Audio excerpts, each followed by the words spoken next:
Hello friends, very good morning. Welcome to LTX classes. Political Science and International Relations optional. UPSC aspirants చాలా మంది ఇష్టంగా తీసుకునే optional, ఎందుకంటే ఇది చాలా ఇంట్రెస్టింగ్ గా ఉండే సబ్జెక్ట్. ఈ పర్టికులర్ సబ్జెక్ట్ లో పొలిటికల్ సైన్స్ లో వెస్టర్న్ పొలిటికల్ థాట్ అని ఒక చాప్టర్, ఒక సెపరేట్ సెగ్మెంట్ ఉంటుంది. చాలా చాలా ఇంట్రెస్టింగ్ సెగ్మెంట్ ఇది. ఇందులో మనం ఫస్ట్ సోక్రటీస్ గురించి, తర్వాత ప్లేటో గురించి, తర్వాత అరిస్టాటిల్ గురించి, ఇలాంటి గ్రేట్ ఫిలాసఫర్స్ గురించి ఫస్ట్ నేర్చుకుంటా ఉంటాం. తర్వాత మనకి మిడీవియల్ పీరియడ్ వచ్చేసరికి we learn about this great Italian thinker called Machiavelli. Machiavelli is known for his writings on power politics and you can say real politics. అయితే ఇవాళ మన సెషన్లో we are not going to focus on everything that Machiavelli taught, but we are going to restrict our discussion to rules of power politics by Machiavelli. ఈ ఒక్క aspect పైన మనం బాగా focus చేద్దాం.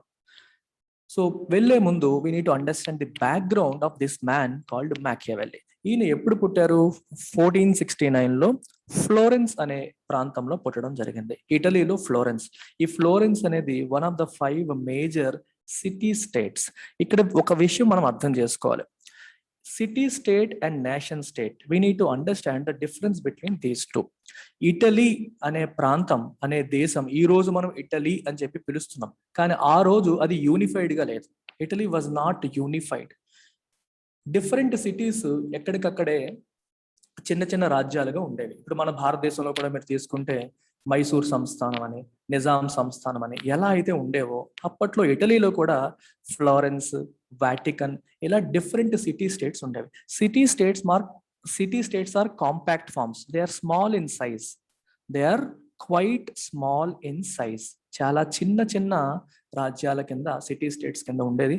అలా 5 మేజర్ సిటీ స్టేట్స్ లో భాగంగా ఉన్న ఒకటి ఫ్లోరెన్స్. ఈ ఫ్లోరెన్స్ లో మ్యాకియావెల్లి 1469లో జన్మించడం అనేది జరిగింది. అయితే తర్వాత ఒక సిగ్నిఫికెంట్ ఈవెంట్ ఏంటంటే 1494లో ఫ్రాన్స్, అప్పటికి ఫ్రాన్స్ అనేది నేషన్ స్టేట్ గా ఉంది. నేషన్ స్టేట్ అంటే ఇట్ వాజ్ యూనిఫైడ్. ఇటలీ లాగా ముక్కలుగా లేకుండా యూనిఫైడ్ గా ఒక నేషన్ గా ఫామ్ అయింది. సో నేషన్ స్టేట్ గా ఫామ్ అయితే అడ్వాంటేజ్ ఏంటి? దానికి డిఫైన్డ్ బౌండరీస్ ఉంటాయి, జోగ్రఫికల్ బౌండరీస్ ఉంటాయి, పొలిటికల్ సావరెనిటీ ఉంటుంది, అంటే రాజకీయంగా సార్వభౌమాధికారం ఉంటుంది, అండ్ కామన్ ఎథ్నిసిటీ ఉన్న వాళ్ళందరూ కలిపి ఒక దేశంగా ఫామ్ అవ్వడం ఆల్రెడీ ఫ్రాన్స్ అండ్ స్పెయిన్ లో జరిగింది. ఇటలీలో ఇంకా యూనిఫికేషన్ అనేది జరగలేదు. ఇటలీ ఇంకా ముక్కలుగానే అప్పటికి ఉండిందనమాట. సో 1494లో ఫ్రాన్స్ ఫ్లోరెన్స్ ని ఇన్వైట్ చేసింది. అప్పటికి ఉన్న మెడిసి ఫ్యామిలీ, వీళ్ళు టైరానికల్, అంటే వీళ్ళు అప్పటికి ఉన్న రాజులు అనమాట. టైరానికల్ అంటే డిక్టేటర్స్ అనమాట. వీళ్ళంతా ప్రజాస్వామ్యబద్ధంగా పరిపాలించే రాజులు కాదు. సో డిక్టేటర్స్, వాళ్ళని రిమూవ్ చేసేసి ఫ్రాన్స్ అధికారం చేజెక్కించుకుంది. ఫ్రాన్స్ అధికారం చేజెక్కించుకున్న తర్వాత it established a republic there. అర్థమైందా? రిపబ్లిక్ అంటే ఎలక్టెడ్ లీడర్ని పెట్టి అక్కడ ఫ్రాన్స్ అధీనంలో నడపడం అనేది జరిగింది.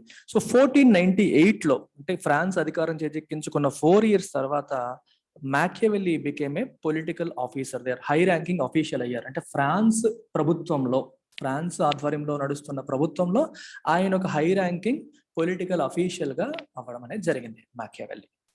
అయితే 1512లో, 1498లో ఆయన అఫీషియల్ అయ్యారు. 1512లో ఏం జరిగిందంటే వాటికన్, మనం వింటున్నాం కదా, ఇప్పుడు కూడా వాటికన్ గురించి మాట్లాడతాం. అది కూడా one of the important city states. ఇందాక చెప్పాను, ఇటలీలో మనకి 5 city states, major city states ఉన్నాయి. అందులో ఫ్లోరెన్స్ లో ఏం జన్మించడం జరిగింది. ఇప్పుడు ఇంకొక సిటీ స్టేట్ వాటికన్ వచ్చేసి ఈ ఫ్రెంచ్ వాళ్ళని పంపించేసి, ఇంతకు ముందు ఫ్రెంచ్ వాళ్ళు ఎవరైతే రిమూవ్ చేశారో, మెడిసిస్ ఉండేవారు కదా అక్కడ, ఈ ఫ్యామిలీని రిమూవ్ చేసింది కదా ఫ్రెంచ్. సో సేమ్ ఫ్యామిలీని మళ్ళీ రీఎస్టాబ్లిష్ చేశారు ఫ్లోరెన్స్ లో. The same family came back to power in Florence. And రావంగానే ఏం చేశారంటే మ్యాకియావెల్లిని రిమూవ్ చేసేసారు. తన పొలిటికల్ పోస్ట్ నుంచి రిమూవ్ చేసేసి, నువ్వు దేశద్రోహం చేసావు, ట్రెజన్ చేసావు అని చెప్పి తనని టార్చర్ చేయడం కూడా జరిగింది. ఎందుకంటే ఫ్రాన్స్ అనేది బయట దేశం. ఫ్రాన్స్ దేశం ఏర్పాటు చేసిన ప్రభుత్వంలో నువ్వు అక్కడ ఒక పొజిషన్ తీసుకున్నావు, నువ్వు ద్రోహం చేసావు అని చెప్పి తను ఎక్స్పెల్ చేసి టార్చర్ చేయడం జరిగింది. ఇదంతా నేను ఎందుకు చెప్తున్నాను అంటే, ఇది అర్థం చేసుకోకుండా మనం పవర్ పాలిటిక్స్ గురించి అర్థం చేసుకోలేము. సో మ్యాకియావెల్లిని ఎక్స్పెల్ చేశారు. So is completely away from political activity till his death. తన డెత్ వరకు కూడా తను పొలిటికల్ యాక్టివిటీకి దూరంగానే ఉన్నాడు. అయితే మ్యాకియావెల్లి దూరంగా ఉన్నాడు కదా అని చెప్పి సైలెంట్ గా కూర్చోలేదు. He wanted a united Italy. Italy అప్పట్లో యునైటెడ్ గా లేదు. యునైటెడ్ గా లేదు. చిన్న చిన్న సిటీ స్టేట్స్ కింద డివైడ్ అయి ఉంది. పక్కన ఫ్రాన్స్ ఏమో ఒక నేషన్ స్టేట్ గా ఫామ్ అయింది. ఇటలీ ఏమో నేషన్ స్టేట్ గా ఫామ్ కాలేదు, చిన్న చిన్న మొక్కలుగా విడిపోయింది. సో దీనివల్ల ఏమవుతున్నాయి? Constant conflicts. ఒక దేశం ఒక సిటీ స్టేట్ ఇంకో స్టేట్ పైన యుద్ధం చేయడం, వీళ్ళపైన వాళ్ళు, వాళ్ళపైన వీళ్ళు వీక్ గా ఉండడం వల్ల పక్కనున్న స్పెయిన్, ఫ్రాన్స్ లాంటి పెద్ద దేశాలు వచ్చి వీళ్ళపైన దండయాత్రలు చేయడం అనేది జరుగుతూ ఉంది. So what he wanted a united Italy. ఇట్లాంటివన్నీ పోవాలి, ఇటలీకి స్టెబిలిటీ రావాలి, రైట్? యునైటెడ్ ఇటలీ కావాలి. ఇవన్నీ చేయడానికి ఒక స్ట్రాంగ్ ప్రిన్స్ కావాలి, ఒక స్ట్రాంగ్ కింగ్ లేదా prince was the need of the hour అని చెప్పి మ్యాకియావెల్లి భావించాడు. ఎందుకు? ఒక నార్మల్ గా ఉండే వీక్ కింగ్ ఉంటే నిలబడలేడు. We need someone who can unite Italy. ఇటలీలో ఉన్న అన్ని చిన్న చిన్న వాటిని యునైట్ చేసి విదేశీ ఫోర్సెస్ ని తట్టుకోగలిగే ఎబిలిటీ ఉన్న, శక్తి ఉన్న ఒక స్ట్రాంగ్ కింగ్ కావాలి. And that person should have knowledge, should have skills of attaining as well as maintaining power. పవర్ని సాధించడమో తెలియాలి, పవర్ని మెయింటైన్ చేయడం కూడా తెలియాలి. అర్థమైందా? ఆ స్కిల్స్ ఉన్న వ్యక్తి మాత్రమే. స్ట్రాంగ్ అంటే బలమైన వాడు, ఫిజికల్ గా కాదు, మెంటల్ గా కూడా. తనకి లాజిక్ ఉండాలి, స్కిల్స్ ఉండాలి, పవర్ని ఎలా చేజిక్కించుకోవాలో తెలియాలి, ఆ పవర్ని ఎలా మెయింటైన్ చేయాలో తెలియాలి. ఎందుకు తెలియాలని మ్యాకియావెల్లి భావించాడు? బికాజ్ అలా తెలిసిన వాడే పవర్ని చేజిక్కించుకుంటాడు మరియు మెయింటైన్ చేయగలుగుతాడు. అలా మెయింటైన్ చేసినప్పుడే మనకి స్టెబిలిటీ అనేది ఎన్ష్యూర్ అవుతుంది.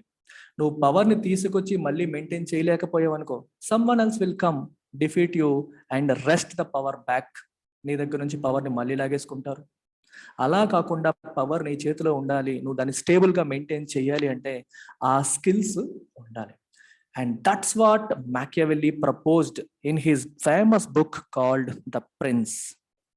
మ్యాకియావెల్లి రాసిన ఒక బుక్ పేరు ద ప్రిన్స్. ఈ బుక్ లో ఆయన ఏం చేస్తారంటే హీ గివ్స్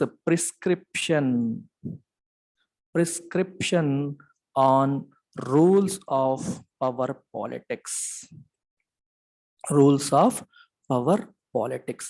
అసలు పవర్ని ఎలా చేజిక్కించుకోవాలి, పవర్ని ఎలా అర్థం చేసుకోవాలి, పవర్ని ఎలా మెయింటైన్ చేయాలి అని ఆయన రకరకాల రూల్స్, సూత్రాలు రాశారు. ఎవరిని దృష్టిలో పెట్టుకొని రాశారంటే లొరెంజో. ఈయన్ని దృష్టిలో పెట్టుకొని ఈయన రాయడం అనేది జరిగింది. ఎందుకు ఈయన దృష్టిలో పెట్టుకొని రాశారంటే, and he is that Medici ruler. ఎవరైతే వచ్చాడో అంటే తను ఏ ప్రభుత్వంలో భాగంగా ఉన్నాడో, ఏ రిపబ్లికన్ ప్రభుత్వంలో, తను ఫ్రెంచ్ రిపబ్లిక్ ప్రభుత్వంలో భాగంగా ఉన్నాడో, తనని రిమూవ్ చేసేసి తనని టార్చర్ చేసిన కింగ్ కోసమే రాశాడు ఇదంతా కూడా. తనని టార్చర్ చేసిన కింగ్ కోసమే రాశాడు. ఎందుకంటే అతను నన్ను టార్చర్ చేసి ఉండొచ్చు, అతను నన్ను రిమూవ్ చేసి ఉండొచ్చు, but we need a strong leader who can unite Italy and maintain stability, who can keep it away from constant conflicts నుంచి దూరంగా ఉంచగలిగే స్ట్రాంగ్ లీడర్ నాకు కావాలి అని ఈయన్ని దృష్టిలో పెట్టుకొని ఆయనకి సలహాలు, సూచనలు ఇస్తూ ఇవి మీరు ఫాలో అవ్వండి అని చెప్తూ ఈ wrote about power politics. So power అనే ఆస్పెక్ట్ ని ఇక్కడ మనం అర్థం చేసుకోవాల్సిన ఇంకొక ఇంపార్టెంట్ ఆస్పెక్ట్ ఏంటంటే, పవర్ అనేది చాలా ఇంపార్టెంట్. పవర్ అనేది చాలా చాలా ఇంపార్టెంట్ అని చెప్పి, power is the essence of politics అని చెప్పి భావించిన ప్రాబబ్లీ మొట్టమొదటి modern thinker is Machiavelli. Power is the essence of politics, it is the most important thing, it is the reality అని చెప్పి దానికి ఇవ్వాల్సిన ఇంపార్టెన్స్ ఇస్తూ అది ఎలా సాధించాలి, ఎలా మెయింటైన్ చేయాలి అనే ఆస్పెక్ట్ పైన డీటెయిల్డ్గా రచన చేసింది మన మ్యాకియావెల్లి. అయితే పవర్ పవర్ పవర్ అనే మాట మళ్ళీ మళ్ళీ మళ్ళీ మళ్ళీ ఉపయోగిస్తున్నాం. But what is the definition of power? పవర్ని మనం ఎలా డిఫైన్ చేస్తాం? చాలా చాలా important aspect. Unless you define it, we don't understand what is power. ఒకసారి పవర్ అర్థమైతే తర్వాత పవర్ అంటే ఏంటో మనకు తెలిస్తేనే కదా పవర్ని ఎలా అచీవ్ చేయాలి, పవర్ని ఎలా మెయింటైన్ చేయాలని తెలుస్తుంది. అసలు పవర్ అంటే ఏంటి? సింపుల్గా చెప్పాలంటే power is the ability to control. What control? Others. The ability to control others by compelling their obedience. దీని అర్థం ఏమిటి? కంపెల్ అంటే ఫోర్స్. కంపెల్ అంటే మీనింగ్ ఫోర్స్. అంటే వాళ్ళ యొక్క ఒబీడియన్స్ ని మనం సాధించగలగాలి. ఒబీడియన్స్ అంటే అర్థం ఏంటి? మనకి వినయంగా ఉండేలాగా మనం చేయగలగాలి. నేను రాజుని అయితే రాజ్యంలో ఉన్న ప్రజలందరూ కూడా, ఎంప్లాయీస్ అందరూ కూడా నాకు విధేయతతో ఉండేలాగా, వినయంతో ఉండేలాగా నేను చెయ్యగలిగితే నాకు పవర్ ఉన్నట్టు. వాళ్ళు నా పైన తిరుగుబాటు చేస్తూ ఉంటే నాకు పవర్ లేనట్టు. So power is the ability to control others, ability to compel their obedience. Ability to compel their obedience. ఇక్కడ కంపెల్ అనేది కీవర్డ్. ఇక్కడ కంపెల్ అంటే మీనింగ్ ఏంటి? To make people obey. వాళ్ళు నీకు ఒబే చేసేలాగా చేయడం. To make people obey. Make people obey. ఇక్కడ కీవర్డ్, ఇంకో కీవర్డ్ ఉంది. Whether they want it or not. Whether they want it or not. చాలా ఇంపార్టెంట్ ఆస్పెక్ట్ ఇది. అంటే వాళ్ళు ఇష్టపడి మనకి ఒబే చేస్తున్నారా, ఇష్టపడకుండా ఒబే చేస్తున్నారా, డజంట్ మ్యాటర్. వాళ్ళకి కావాలనుకుంటున్నారా, వద్దనుకుంటున్నారా, డజంట్ మ్యాటర్. వాళ్ళు మనకి ఒబే చేసేలా నువ్వు చెయ్యగలిగితే నీకు పవర్ ఉన్నట్టు. వాళ్ళు ఒబే చేసేలా చెయ్యలేకపోతే పవర్ లేనట్టు.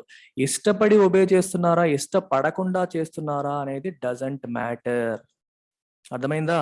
This is what Machiavelli says.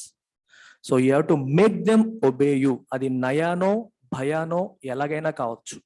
ఇష్టపడి మనల్ని మనస్ఫూర్తిగా యాక్సెప్ట్ చేసి అని ఆయన చెప్పలేదు. This is how we define the concept of power. This is how we define the concept of power. అయితే ఇప్పుడు ఈయన చెప్పినట్టుగా పవర్ అంటే వాళ్ళు ఒబే చేసేలాగా చేసుకోవడం అని చెప్పి మాట్లాడాం. దీన్ని రెండు రకాలుగా సాధించవచ్చు. పవర్ని సాధించడానికి రెండు రకాల మార్గాలు కనిపిస్తున్నాయి.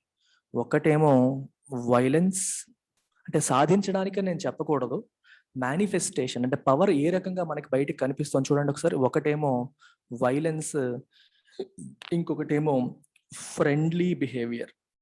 ఫ్రెండ్లీ అంటే మీకు ఇక్కడ మీనింగ్ ఏంటంటే గిఫ్ట్స్ కావచ్చు, ఫేవర్స్ కావచ్చు, వీటి ద్వారా కూడా మనం పవర్ని ఎస్టాబ్లిష్ చేయగలుగుతాం. పవర్ని ఎస్టాబ్లిష్ చేయగలుగుతాం అంటే ఇక్కడ ఒక విషయాన్ని మనం అర్థం చేసుకోవాలి. వైలెన్స్ ఏం చేస్తుంది? హింస. హింసను ఉపయోగించి ఒక వ్యక్తిని భయపెట్టి తన్ను అదుపు చేయొచ్చు. గిఫ్ట్స్ లేదా ఫేవర్స్, తనకి ఏదో డబ్బులు ఇస్తానో, గిఫ్ట్ ఇస్తానో, ఫేవర్ ఇస్తానో, మంచి చేస్తానో కూడా అతను నీకు ఒబే అయ్యేటట్టుగా చేయవచ్చు. ఇక్కడ రెండు విషయాలు మనం గుర్తుపెట్టుకోవాలి.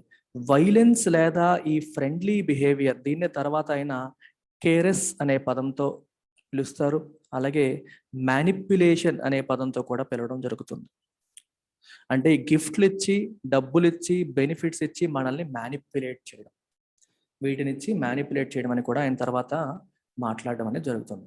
అయితే ఈ ఆస్పెక్ట్ గురించి మనం మళ్ళీ డీటెయిల్డ్గా మాట్లాడదాం. జస్ట్ రిమెంబర్, వైలెన్స్ ఒకటి, ఇంకొకటి మ్యానిపులేషన్ ఒకటి. Violence, manipulation. మ్యానిపులేషన్ అనేది ఫ్రెండ్లీ బిహేవియర్తో వాళ్ళకి బెనిఫిట్స్ ఇవ్వడం ద్వారా కంట్రోల్ చేయడం. వైలెన్స్ అనేది క్రూయల్టీ ద్వారా, హింస ద్వారా కంట్రోల్ చేయడం. ఈ రెండింటి ద్వారా కూడా మనం వాళ్ళ యొక్క ఒబీడియన్స్ని మనం సాధించవచ్చు అని చెప్తాం. అయితే ఇక్కడ ఇంకొక ఇంపార్టెంట్ ఆస్పెక్ట్ మనం గుర్తుపెట్టుకోవాలి. This man, Machiavelli, is extremely logical. He is extremely logical. He is extremely empirical. He is extremely empirical. What is the meaning of empirical? Empirical ante ardham enti? He acquires knowledge via observation. Observation ద్వారా తను knowledge అనేది acquire చేస్తూ ఉంటాడు. Empirical అనే పదానికి meaning ఏంటంటే via observation. Empirical knowledge అన్నాం అనుకోండి, అబ్జర్వేషన్ ద్వారా మనం తెలుసుకున్న నాలెడ్జ్. థియరిటికల్ కాదు. మనకి ఏదో ఐడియా వచ్చింది, అబ్స్ట్రాక్ట్ గా మనకు వచ్చిన ఐడియాని మనం పుస్తకంలో రాసిస్తే అది ఎంపెరికల్ కాదు. రియల్ లైఫ్ లో మనకి అబ్జర్వేషన్లో కనిపిస్తే అది ఎంపెరికల్. ద మ్యాకియావెల్లీకి మనకి ఇంతకు ముందు మనం చదువుకునే ప్లేటో, సోక్రటీస్, అరిస్టాటిల్ లాంటి వాళ్ళకి డిఫరెన్స్ ఏంటంటే వాళ్ళు ఐడియలిస్టిక్గా ఉంటారు. అర్థమవుతుందా? వాళ్ళు ఒక విలువలతో కూడిన ఐడియల్గా ఎలా ఉండాలి అలా ఉండాలని చెప్పి మాట్లాడుతూ ఉంటారు. But Machiavelli doesn't do all that. He looks at the society, he looks at the reality. Of course Aristotle is little more practical. మీరు కంపేర్ టు ప్లేటో, అరిస్టాటిల్ ఇంకొంచెం ప్రాక్టికల్గా ఉంటారు. అవన్నీ మనం వేరే అరిస్టాటిల్ గురించి సెపరేట్గా మాట్లాడదాం. బట్ ఇక్కడ మనం మ్యాకియావెల్లీ గురించి అర్థం చేసుకోవాల్సిన విషయం ఏంటంటే he is realist, he is empirical, he is logical. అంటే సొసైటీలో ఉన్న హ్యూమన్స్ని అబ్జర్వ్ చేసి, హ్యూమన్ నేచర్ని స్టడీ చేసి, మనుషులు ఎలాంటి వాళ్ళు అని తెలుసుకొని, గుర్తుపెట్టుకోండి, మనుషులు ఎలాంటి వాళ్ళు, హ్యూమన్ నేచర్ ఏంటి అని స్టడీ చేసి అర్థం చేసుకొని ఆ అండర్స్టాండింగ్ని పవర్తో లింక్ చేశారు మ్యాకియావెల్లీ. ఆ అండర్స్టాండింగ్ని పవర్తో లింక్ చేశారు. ఎలా లింక్ చేశారంటే మనిషి ఎలాంటి వాడో తెలిస్తేనే తనని ఎలా కంట్రోల్ చేయాలో మనకు తెలుస్తుంది. ఈయన ఏమంటారంటే humans are by nature self interested. Humans are by nature self interested. వాళ్ళు వాళ్ళ గురించి వాళ్ళు ఆలోచించుకుంటూ ఉంటారు. That is by nature. దాన్ని ఆయన తప్పు పట్టట్లా, అది పాపమనో లేకపోతే తప్పనో ఆయన అనట్లేదు. That is a nature. అది మనకి చుట్టూ సూర్యుడి చుట్టూ భూమి ఎలా తిరుగుతోంది, అది దాని నేచర్. అలాగే మనిషి స్వార్థం కోసం తన గురించి తను ఆలోచించుకుంటాడు, సెల్ఫ్ ఇంట్రెస్ట్ కోసం చూసుకుంటాడు, అది తన నేచర్. దాన్ని మనం మార్చలేం. దట్ ఈస్ ఎ ఫ్యాక్ట్ అని ఈయన అంటారు. And that's what he observed in people. అప్పటికున్న సొసైటీలో ఆయన అబ్జర్వేషన్లో తెలుసుకున్న విషయం అదే. ప్రతి మనిషి కూడా తన గురించి తను ఆలోచించుకుంటూ ఉంటాడు. హయ్యర్ ఇంట్రెస్ట్ కోసం ఆలోచించే వాళ్ళు ఎక్కడో ఉంటారు. బట్ మెజారిటీ చాలా మంది కూడా సెల్ఫ్ ఇంట్రెస్టెడ్గా ఉంటారు.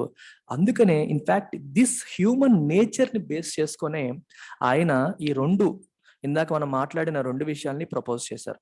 వైలెన్స్ అండ్ మ్యానిపులేషన్ అనే పదాలను ప్రపోజ్ చేశారు. ఏ రకంగా మీరు ఒకసారి చూడండి. If you look at the concept of violence, violence అనే కాన్సెప్ట్ మీరు తీసుకోండి. వైలెన్స్ గురించి మళ్ళీ మనం డీటెయిల్గా మాట్లాడతాం ఇదే లెసన్లో. వైలెన్స్ అనేది ఏం చేస్తుంది? మనల్ని భయపెడుతుంది. ఇప్పుడు నేను ఒక హ్యూమన్, జస్ట్ ఇమాజిన్. అంటే ఆయన లాజికల్గా పవర్ని ఎలా కనెక్ట్ చేస్తున్నారో చూడండి. నేనేమో ఒక హ్యూమన్. ఇప్పుడు నాకు ఫియర్ ఆఫ్ డెత్ ఉంది. ఫియర్ ఆఫ్ డెత్ ఉంది అంటే నేను చనిపోతానేమో, నేను చనిపోతానేమో అన్న భయం. లేదా ఫియర్ ఆఫ్ బాడీలీ హార్మ్, అమ్మో నా శరీరానికి ఏమైనా జరిగిపోతుందేమో, కొట్టేస్తే దెబ్బ తగిలేస్తుందేమో, నేను చనిపోతానేమో అన్నది నా గురించి నేను ఆలోచిస్తున్నాను. నాకు ఏదన్నా దెబ్బ తగిలేస్తుందేమో, యాక్సిడెంట్ అయిపోతుందేమో, కొట్టేస్తారేమో, నరికేస్తారేమో అన్న భయం ఉంది. ఇవన్నీ ఎందుకు వస్తున్నాయి? Because I am self interested. నేను నా గురించి నేను ఆలోచించుకుంటాను కాబట్టే నాకు ఫియర్ ఆఫ్ డెత్ ఉంది, నాకేమో ఫియర్ ఆఫ్ బాడీలీ హార్మ్ ఉంది. నాకు ఇలాంటివి ఉన్నాయి కాబట్టే when the king uses this means called violence, నేనేం చేస్తాను? I will obey. చూసారా ఎంత లాజికల్ గా ఆయన కనెక్ట్ చేస్తున్నాడో? He's connecting human nature with power. అది కూడా చాలా లాజికల్ గా, ఎమోషనల్ గా కాదు. మనిషి తన గురించి తను ఆలోచించుకుంటాడు. డెత్ అంటే భయపడతాడు, తనకి ఏదైనా నష్టం జరిగితే భయపడతాడు. సో కాబట్టి తనని భయపెడితే చెప్పిన మాట వింటాడు. He will be controlled. అప్పుడు ఒబే చేస్తాడు. ఒబే చేశాడు అంటే మీకు పవర్ ఉన్నట్టు. ఒబే చేస్తేనే కదా బాబా, ఇందాక మనం డెఫినేషన్లో ఏం చూసుకున్నాం? By compelling their obedience. వాళ్ళని ఒబే చేసేలాగా చేయాలి. So that is how you make them obey. Sir violence బాగానే ఉంది సార్, మీరు ఇంకోటి చెప్పారు, మ్యానిపులేషన్ అని చెప్పారు, లేదా కేరెసింగ్ అని చెప్పారు, అంటే గిఫ్ట్స్ ఇవ్వడం అని చెప్పారు, లేదా బెనిఫిట్స్ ఇవ్వడం అని చెప్పారు. మరి దాని ద్వారా ఎలా సార్ మనం కంట్రోల్ చేస్తాము అని మీరు అడగొచ్చు. దాన్ని కూడా మ్యాకియావెల్లీ చెప్పాడు. మ్యాకియావెల్లీ ఏం చెప్తాడంటే the moment you start giving gifts, ఇతనికి మనీ రూపంలోనో ఏదో రూపంలో నువ్వు గిఫ్ట్ ఇచ్చావు, అది ఆల్మోస్ట్ ప్రతి నెల ఇస్తున్నావు, లేదా ప్రతి 6 నెలలకి ప్రతి 3 నెలలకి ఇస్తూ ఉన్నావు. కొన్నాళ్ళకి అతను అలవాటు పడతాడు. అలవాటు పడిన తర్వాత ఒకవేళ నీకు వ్యతిరేకంగా మారాలి అనుకుంటే he will face the threat of losing this money. అర్థమైందా?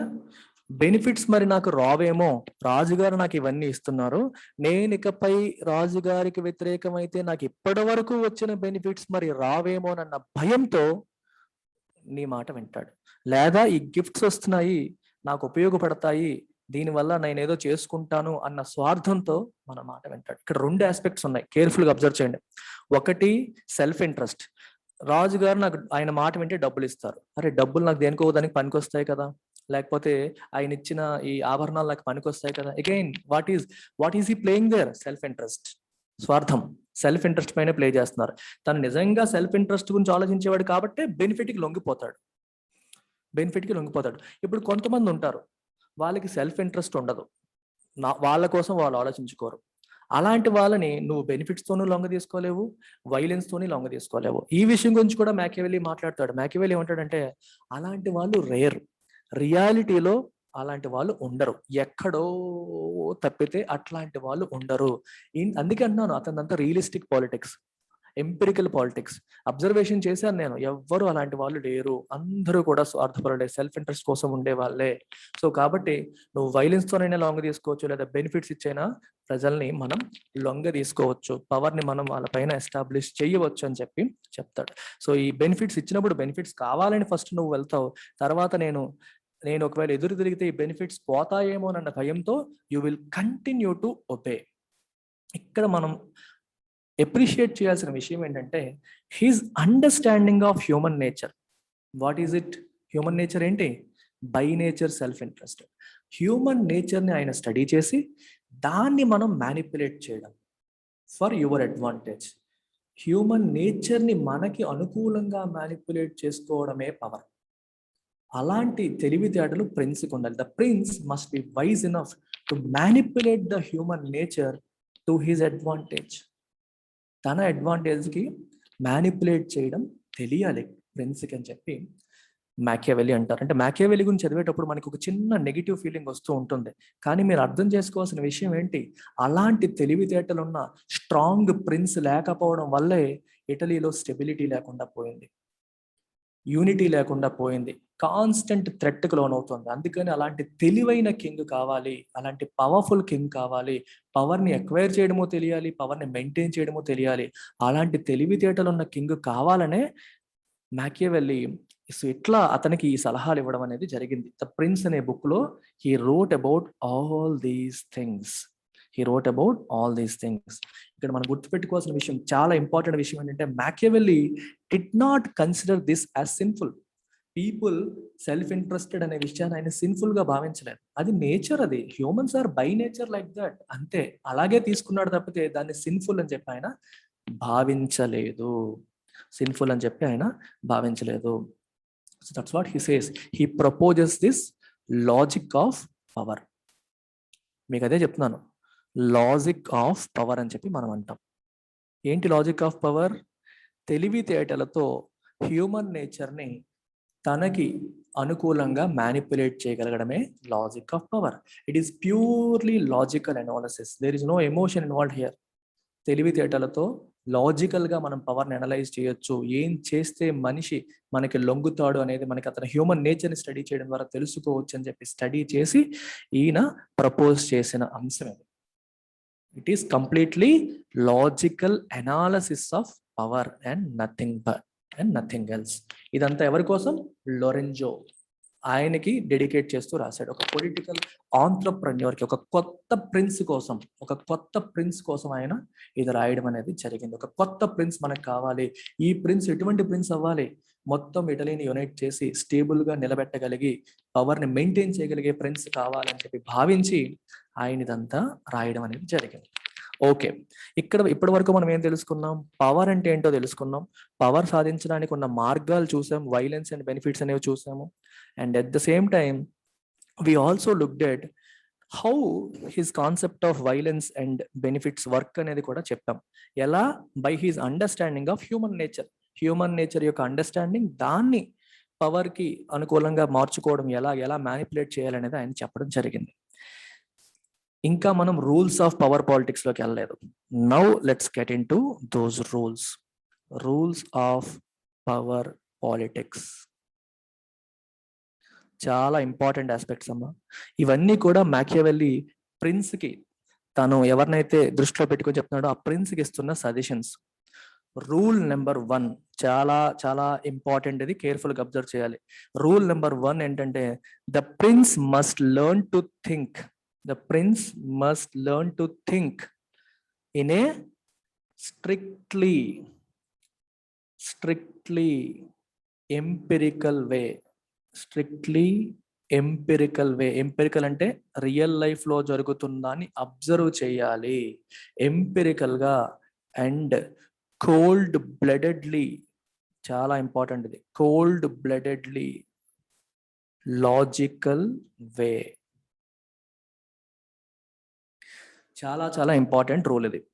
దీని మీనింగ్ ఏంటో మీకు చెప్తాను, అటెన్షన్ పే చేయండి. ప్రిన్స్ ఎలా ఉండాలమ్మా? He must think in a strictly empirical way. Empirical అంటే స్టడీ చేయాలి, జనాలు ఎలా ఉన్నారు, అబ్జర్వేషన్ ద్వారా నీకేం తెలిసిందో అది మాత్రమే.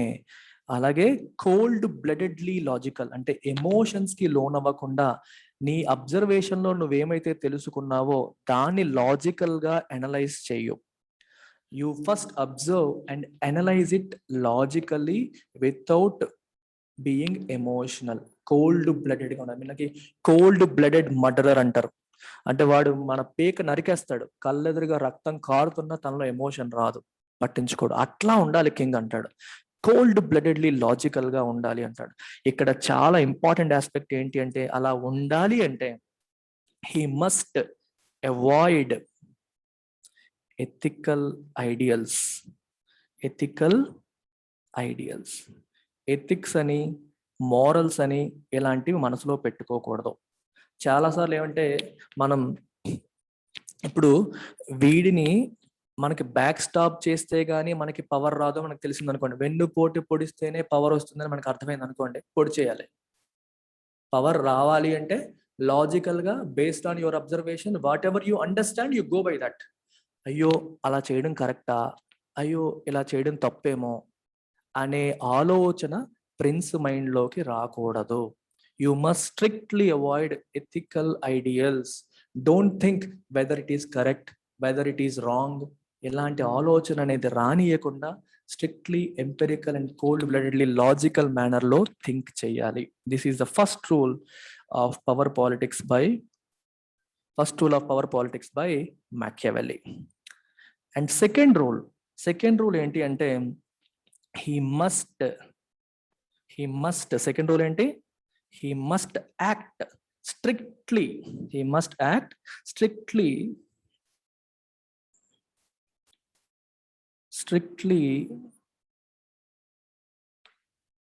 logically as he thinks. మొదటి రూల్ ఏమో ఆలోచన, రెండో రూల్ ఏమో ఇంప్లిమెంటేషన్. నువ్వు ఎంత లాజికల్ గా ఆలోచించి ఒక కన్క్లూజన్ డ్రా చేసావో అంటే ఎలా చేస్తే పవర్ వస్తుంది లేదా ఎలా చేస్తే పవర్ మెయింటైన్ అవుతుంది అని చెప్పి నువ్వు రూల్ నెంబర్ 1లో ఐడెంటిఫై చేసావో అలా చెయ్యాలి. Again no morals. ఇలా చేయడం కరెక్టా, ఇక్కడేమో అలా ఆలోచించడం కరెక్టా, ఇక్కడేమో ఇలా చేయడం కరెక్టా లాంటి ఆలోచనలు పెట్టుకోకూడదు.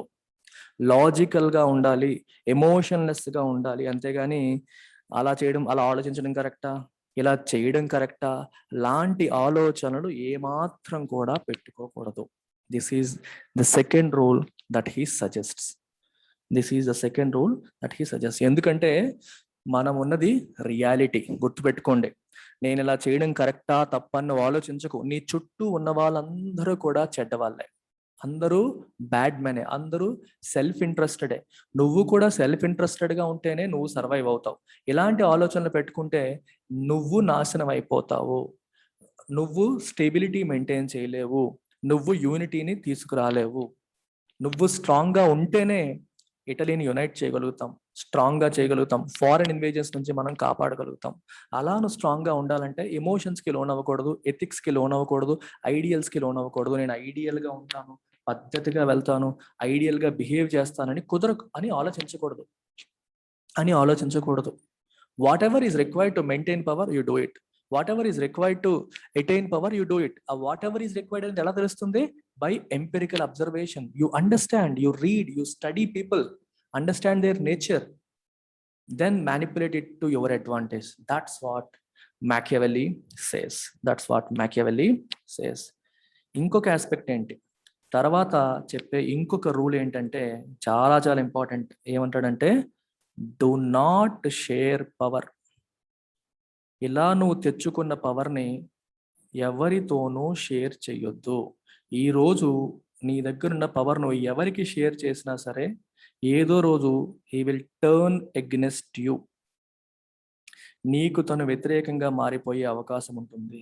He will definitely turn against you. So in so far as possible, ఎంత వీలైతే అంత పవర్ని నీ చేతిలోనే పెట్టుకో, ఎవరి చేతిలోనూ పెట్టకో. ఎవరి చేతిలోనూ కూడా పవర్ అనేది పెట్టొద్దు, నీ దగ్గరే పెట్టుకో అని చెప్పి మాకియావెల్లీ సేస్. అయితే మాకియావెల్లీ ఇంకో విషయం కూడా చెప్తారు. పవర్ అంతా రాజు చేతిలోనే పెట్టుకుంటే కొన్నిసార్లు అడ్మినిస్ట్రేషన్ కుదరదు. For example, law and order మనం మెయింటైన్ చేయాలి అంటే మనం పోలీస్కి పవర్ ఇవ్వాలి. పవర్ అంతా ప్రధానం నేను నా దగ్గరే పెట్టుకుంటాను, పోలీసులు ఏం చేయాలన్నా నన్ను అడగాలి అనే పరిస్థితి వచ్చింది అనుకోండి, the police will not be able to maintain law and order. So కాబట్టి ఒక రాజుకి he needs certain organisations, military. ఇప్పుడు మనకి విదేశాల నుంచి మనకి థ్రెట్ ఉంటుంది, ఫారిన్ నేషన్స్ నుంచి మనకి థ్రెట్ని మనం ఎదుర్కోవాలంటే మనకి మిలిటరీ లేదా అప్పట్లో ఆర్మీ అనేది అవసరం. అలాగే లోకల్గా మనకి లోకల్గా పీపుల్ని మనం కంట్రోల్ చేయాలి, లా అండ్ ఆర్డర్ మెయింటైన్ చేయాలంటే మనకి పోలీస్ అవసరం. అంతేనా? మరి వీళ్ళకి పవర్ ఇవ్వకపోతే how can you maintain law and order? How can you keep enemy nations away? So you need to give power. వాళ్ళకి పవర్ అనేది ఇవ్వాలి. At the same time you have to make them dependent on you అంటాడు. వీళ్ళు complete గా నీ పైన dependent అయ్యేలాగా చేయాలి. అంటే పవర్ ఇచ్చినట్టే ఇవ్వాలి, కానీ వాళ్ళ పిలక మన చేతిలో ఉండాలి. పవర్ వాళ్ళకి ఇవ్వాలి, కానీ వాళ్ళ పిలక మన చేతిలో ఉండాలి. వాళ్ళు మన మీదే డిపెండెంట్ అయ్యేటట్టుగా ఉండాలి. పూర్తిగా పవర్ వాళ్ళ చేతిలోకి వెళ్ళకూడదు. ఇవ్వాలి. కంట్రోల్ అనేది you have to maintain control. You have to maintain control. Control అనేది కంప్లీట్ గా తన చేతిలోనే ఉండాలి. సో ఇది చాలా చాలా ఇంపార్టెంట్ ఆస్పెక్ట్ అమ్మా. ఆయన చెప్పిన చాలా చాలా ఇంపార్టెంట్ ఆస్పెక్ట్. ఇవ్వాల్సి వస్తే ఇవ్వండి, at the same time control, keep it with you. Control అనేది మన చేతిలోనే ఉండాలి. అవసరమైతే he must be prepared to caress. Caress అంటే బెనిఫిట్స్ ద్వారా కంట్రోల్ చేసుకోవడం. ఇందాక మాట్లాడుకున్నాం, మ్యానిపులేషన్ అని మాట్లాడాం, మ్యానిపులేషన్ అని చెప్పి మాట్లాడాం. లేదంటే ఎనీలేషన్. ఎనీలేషన్ అంటే డిస్ట్రక్షన్. నీవాడ పక్కనవాడని కూడా చూడకు. నీకు వాడు ఎదురు తిరుగుతాడు, నీ పవర్కి వాడు డేంజర్ అవుతాడంటే నీవాడైనా సరే తనని నాశనం చేయడానికి ఆలోచించకు.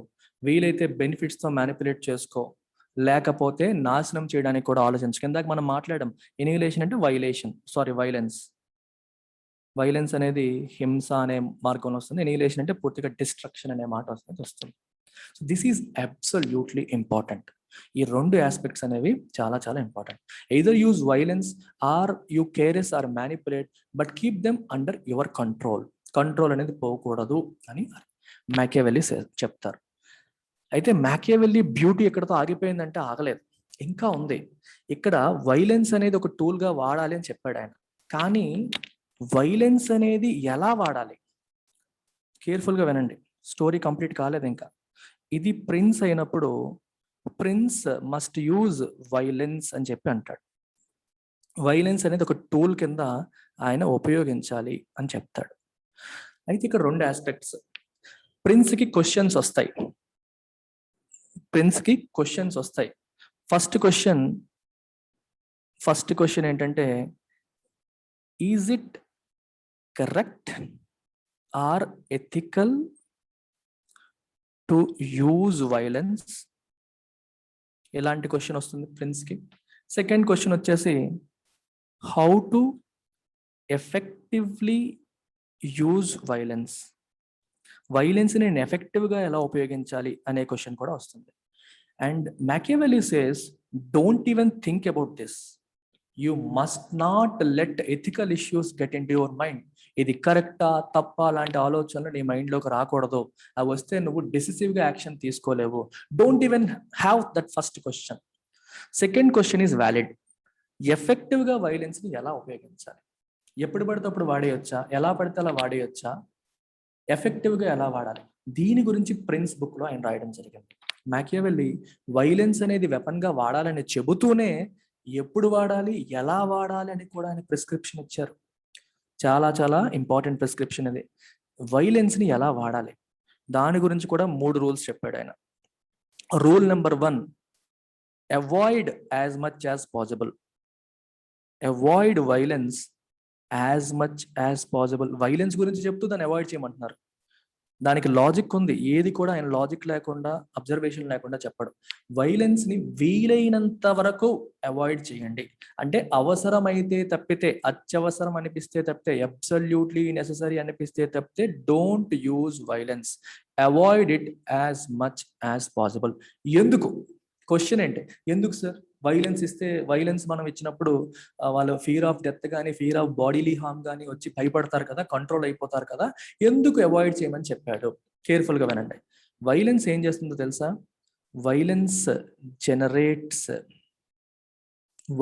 Generates hatred. ఒక శత్రుత్వ భావం, ఒక అసహ్య భావం. ఎవరైనా సరే ఫిజికల్గా నీ పైన దాడి చేసినప్పుడు నీకు ఇమీడియట్గా వాళ్ళ పట్ల ఒక హేట్రెడ్ అనేది వచ్చేస్తుంది, ఒక శత్రుత్వ భావం అనేది వచ్చేస్తుంది.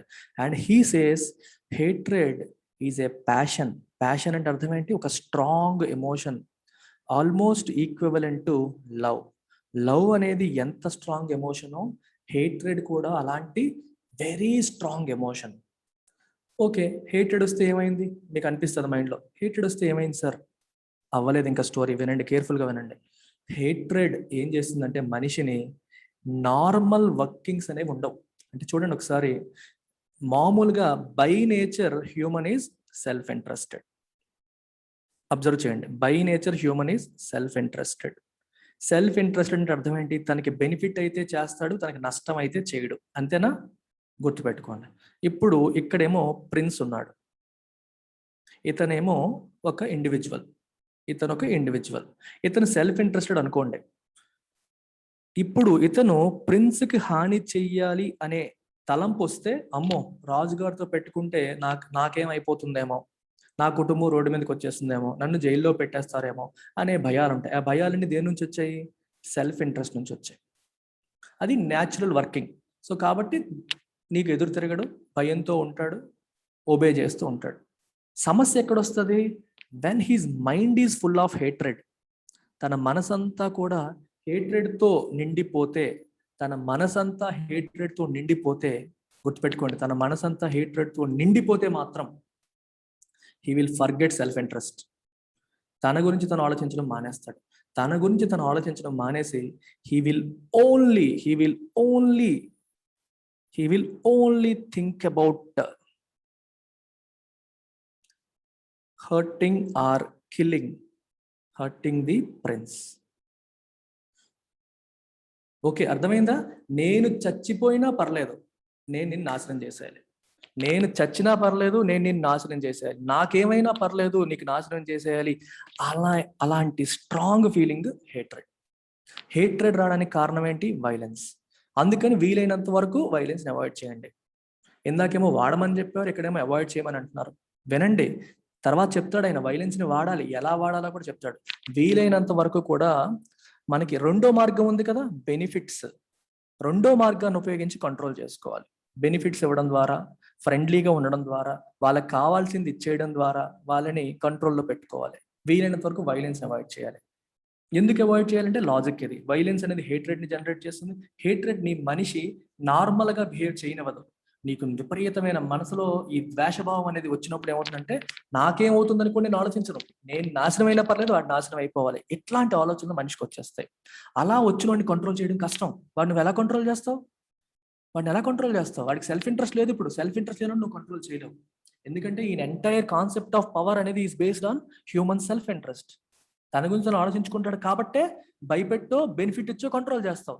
సెల్ఫ్ ఇంట్రెస్ట్ గురించి ఆలోచించినట్టుగా మనిషి మారిపోయినప్పుడు how will you control? You cannot control. So you will lose power on that person. That's what Machiavelli says.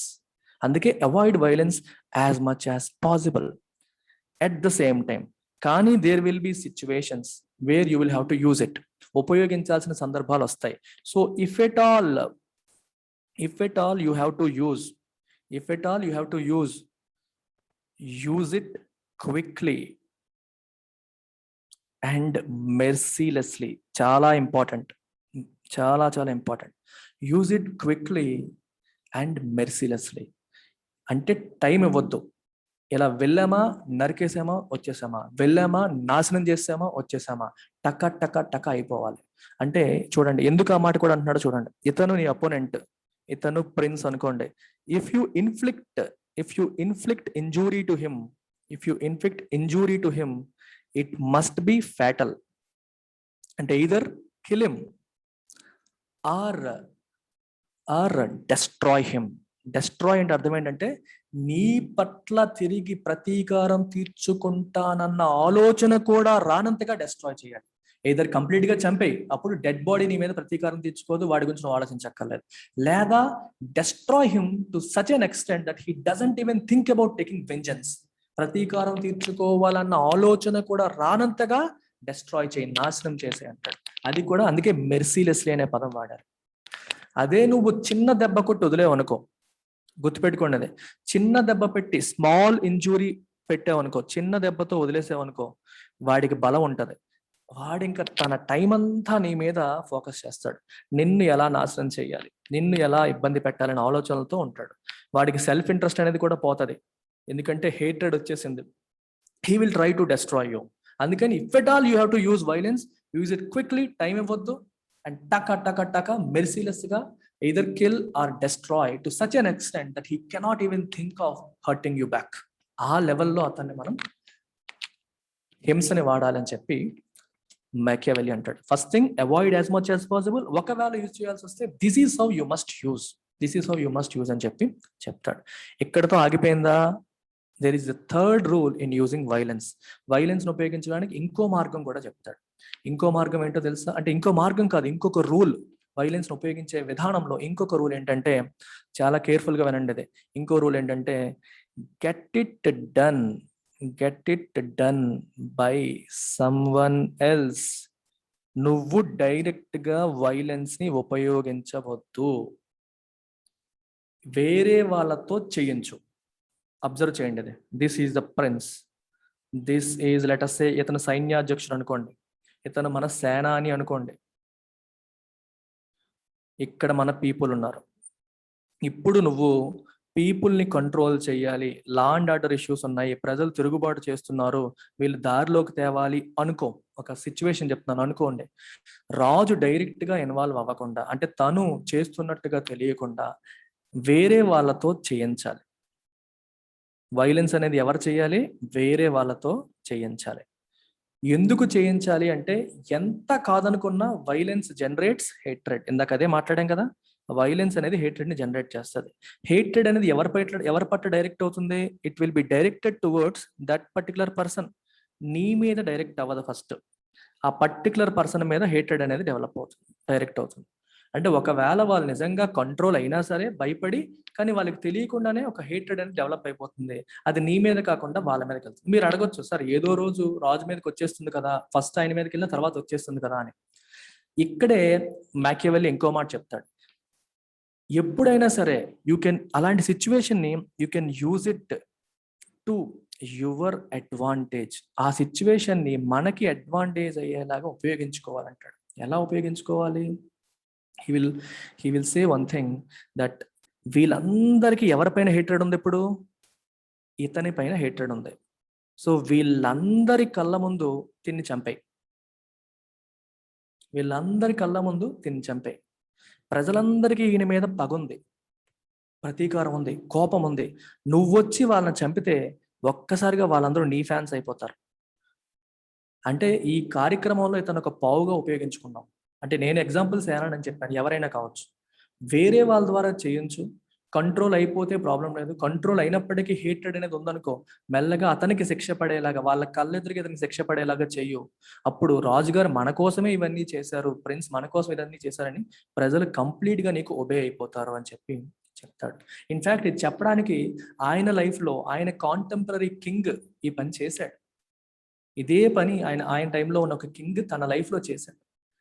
Violence తను వాడకుండా వేరే వాళ్ళ ద్వారా ఉపయోగించి మొత్తం సిస్టమ్ అంతా కంట్రోల్లోకి తీసుకొచ్చి వాళ్ళ కళ్ళ ఎదురుగా ఎవరి ద్వారా అయితే ఈయన కంట్రోల్ చేశాడో ప్రజల్ని, అతన్ని ప్రజల కళ్ళెదురుగానే నరికేస్తాడు, 2 ముక్కలు చేస్తాడు. నరికేసరికి ప్రజలందరూ ఒకసారిగా ఎస్టానిష్ అయిపోతారు, అమేజ్ అయిపోతారు. అబ్బా, రాజుగారు మన కోసం ఎంత చేశారు అన్నట్టు కంప్లీట్ గా ఆయన కంట్రోల్లోకి వచ్చేస్తారు. దాన్ని కూడా ఆయన దీంట్లోకి తీసుకురావడం అనేది జరుగుతుంది. సో ఇలా 3 రకాలు. ఒకటి, వీలైనంత వరకు వైలెన్స్ ను వాడద్దు, వాడితే క్విక్ గా మెర్సిలెస్ గా వాడాలి. అండ్ వీలైనంత వరకు వేరే వాళ్ళ ద్వారా చేయించాలి, నువ్వు పక్కన ఉండాలి, స్మార్ట్ గా ఆ హేటెడ్ అనేది నీ వైపు రాకుండా చూసుకోవాలని చెప్పి చెప్తాడు. కేర్ఫుల్ గా మనం ఇక్కడ అబ్జర్వ్ చేయాల్సిన విషయం ఉంది. ఇక్కడ క్విక్ గా ఎందుకు చేయాలని చెప్పి మీకు లాజిక్ ఇచ్చాను. క్విక్ గా ఎందుకు చేయాలి? టైం ఇవ్వకూడదు. టైం ఇస్తే వాళ్ళు మళ్ళీ నీ మీద ప్రతీకారం తీర్చుకోవడానికి ప్రయత్నం చేసే ఛాన్స్ ఉంటుంది. గ్యాప్ ఇవ్వకుండా టక టక టక లేపేయాలి. అట్ ద సేమ్ టైం ఇక్కడ ఇంకో ఆస్పెక్ట్ కూడా ఉంది. This is the final thing. ఇందాక మీకు పవర్ కోసం 2 వాడొచ్చు అన్నాను. ఒకటి వైలెన్స్, రెండోదేమో బెనిఫిట్స్. మరి బెనిఫిట్స్ ని ఎలా వాడాలి? బెనిఫిట్స్ ని కూడా క్విక్ గా వాడాలా అంటే అబ్సల్యూట్లీ ఆపోజిట్. బెనిఫిట్స్ ఎప్పుడు ఒకేసారి ఇవ్వకూడదు. They should be given in a slow manner, చాలా స్లోగా, over a period of time ఇవ్వాలి. Over a period of time. ఒకేసారి బెనిఫిట్స్ అన్ని ఇస్తే మొత్తం తీసేసుకుంటాడు, రేపు పొద్దున నీ అవసరం అతనికి ఉండదు, కొన్నాళ్ళకి మర్చిపోయి మళ్ళీ తిరుగుబాటు చేసిన అవకాశం ఉంటుంది. అలా కాకుండా ఒక వ్యక్తికి ప్రతి నెల కూడా, లేదా ప్రతి 2 నెలలకు ఒకసారి, 4 నెలలకు ఒకసారి, 5 నెలలకు ఒకసారి కొంచెం కొంచెం కొంచెం కొంచెం కొంచెం కొంచెం కొంచెం కొంచెం over a period of time you keep giving benefits. మెల్లగా తను నువ్వు ఇచ్చే బెనిఫిట్స్ కి బానిస అయిపోతాడు. ఇప్పుడు 8 నెలలు తీసుకున్నాడు అనుకోండి, 9వ నెల నీకు వ్యతిరేకం అయితే 9వ నెల నాకు వచ్చే బెనిఫిట్ రాదేమో నన్ను భయపడి తను వ్యతిరేకించడం. సో బెనిఫిట్స్ ఎప్పుడు ఒకేసారి ఇవ్వకూడదు. ఎప్పుడు నీ దగ్గర నుంచి ఏదో ఒకటి వస్తూనే ఉండాలి. అది కూడా over a period of time స్లోగా ఇవ్వాలి. అంటే వైలెన్స్ ఉపయోగిస్తే క్విక్ గా, గ్యాప్ లేకుండా, మెర్సిలెస్ గా ఉండాలి. బెనిఫిట్స్ ఉపయోగిస్తే మీరు ఆపోజిట్ మేనర్ లో వెళ్ళాలి, స్లోగా over a long period of time చేయాలి. మన రాజకీయ నాయకులు ఇప్పుడు అదేగా చేస్తున్నారు. ప్రతి నెల ఏదో ఒకటి వచ్చేటట్టు, ప్రతి సంవత్సరం మన అకౌంట్ లో డబ్బులు పడేటట్టు చేస్తారు. మ్యాకియవెలియన్ పాలిటిక్స్. ఆయన ఇచ్చిన సూత్రాలని ఇప్పుడు రాజకీయ నాయకులు స్కీముల ద్వారా, వాటి ద్వారా ఉపయోగించడం అనేది మనం చూస్తున్నాం. I hope you have understood the rules of power politics by Machiavelli. ఒకసారి స్ట్రిక్ట్ 5 minute సమ్మరీ చేస్తాను చూడండి, క్విక్ గా చేద్దాం. ఫస్ట్ థింగ్, ఆయన పవర్ ని డిఫైన్ చేశారు. పవర్ ని ఎలా డిఫైన్ చేస్తాం? Ability to control others by compelling their obedience. వాళ్ళు మనకి ఒబే అయ్యేలాగా చేయగలగడం. దానికి 2 టూల్స్ ఉన్నాయి, వైలెన్స్ వాడొచ్చు లేదా బెనిఫిట్స్ ని వాడొచ్చు. అయితే వైలెన్స్ ని, బెనిఫిట్స్ ని వాడొచ్చు ఆయన ఎలా డిసైడ్ చేశారు? He understood human nature. What is human nature? Human nature is by nature self interested. స్వార్థం కోసం ఆలోచించేది, తన కోసం తను ఆలోచించేది. అందుకనే వైలెన్స్ ని మనం ఉపయోగిస్తే ఫియర్ ఆఫ్ డెత్ లేదా ఫియర్ ఆఫ్ బాడీలో హామ్ అని చెప్పి లొంగిపోతాడు. బెనిఫిట్స్ ఇస్తే నాకేదో వస్తుంది, లేకపోతే నేను వినకపోతే రేపు పొద్దున్నది పోతుంది అనే కారణంతో మనకి లొంగిపోతారు. అందుకని ఈ రెండింటిని టూల్స్ గా వాడి మనం పవర్ ని చేజిక్కించుకోవచ్చు అని చెప్పి, పవర్ ని మనం సాధించవచ్చు, మెయింటైన్ చేయవచ్చు అని చెప్పి చెప్తారు. At the same time he talks about certain rules of power politics. First thing వచ్చేసి, ప్రతి రాజు కూడా ఎంపెరికల్ గా ఆలోచించాలి, అబ్జర్వేషన్ ద్వారా తెలుసుకోవాలి, లాజికల్ గా ఆలోచించాలి. ఎమోషన్స్ కి లోన్ అవ్వకూడదు, ఎథిక్స్ కి లోన్ అవ్వకూడదు, ఐడియల్స్ కి లోన్ అవ్వకూడదు, మారల్స్ కి లోన్ అవ్వకూడదు. ఇది మొరాలిటీ కరెక్టా తప్ప అని ఆలోచించకూడదు. అట్ ద సేమ్ టైం ఎలా ఆలోచించాడో అదే చెయ్యాలి. ఏది ఆలోచించి నువ్వు కన్క్లూజన్ తీసుకున్నావో స్ట్రిక్ట్ గా ఇంప్లిమెంట్ చేయాలి. కరెక్టా తప్ప అనే ఆలోచన పెట్టుకోకూడదు. 3వది, do not share power. Power ఎప్పుడు మన చేతిలో ఉండాలి, వేరే వాళ్ళకి ఇవ్వకూడదు. ఒకవేళ ఇవ్వాల్సి వస్తే కంట్రోల్ మీ చేతిలో పెట్టుకోవాలి. You have to make them dependent on you all the time. ఎప్పుడు డిపెండెంట్ అయ్యేలాగా చేసుకోవాలి. కంట్రోల్ కోసం మనకున్న ఇందాక ముందు మాట్లాడుకున్న 2 మార్గాలు ఏంటి? వైలెన్స్ ఒకటి, మ్యానిపులేషన్ అనేది ఒకటి. ఇక్కడ వైలెన్స్ గురించి చాలా డీటెయిల్డ్ గా మాట్లాడతాడు. వైలెన్స్ అనేది ఒక టూల్ గా ఉపయోగించమని చెప్తాడు. అట్ ద సేమ్ టైం ఉపయోగించొచ్చా లేదా అనే ఆలోచన పెట్టుకోవద్దు. ఎలా ఉపయోగించాలనేది తెలుసుకో, బట్ ఉపయోగించాలా తప్ప ఒప్ప అనే ఆలోచనలు పెట్టుకోవద్దు. Don't get in to ethical dilemmas at all. Violence కోసం ఆయన చెప్పిన 3 సూత్రాలు ఏంటి? వీలైనంత వరకు అవాయిడ్ చేయి. ఎందుకు అవాయిడ్ చేయాలి? వైలెన్స్ అనేది హేట్రెడ్ ని జనరేట్ చేస్తుంది. హేట్రెడ్ మనిషిని కామన్ గా ఆలోచించనివ్వదు, న్యాచురల్ గా ఆలోచించనివ్వదు. న్యాచురల్ గా అయితే మనిషి తనకు నష్టం జరిగే పని చేయడు, కానీ హేట్రెడ్ తో నిండిపోయిన వ్యక్తి నాశనం చేయడం కోసం తను నాశనం అయినా పర్లేదు అన్నట్టుగా మారిపోతాడు. అలా సెల్ఫ్ ఇంట్రెస్ట్ ని దాటిన వ్యక్తిని నువ్వు కంట్రోల్ చేయలేవు. ఎందుకంటే the logic of power is based on humans self interest. ఇంతకు ముందు చదువుకున్నాం.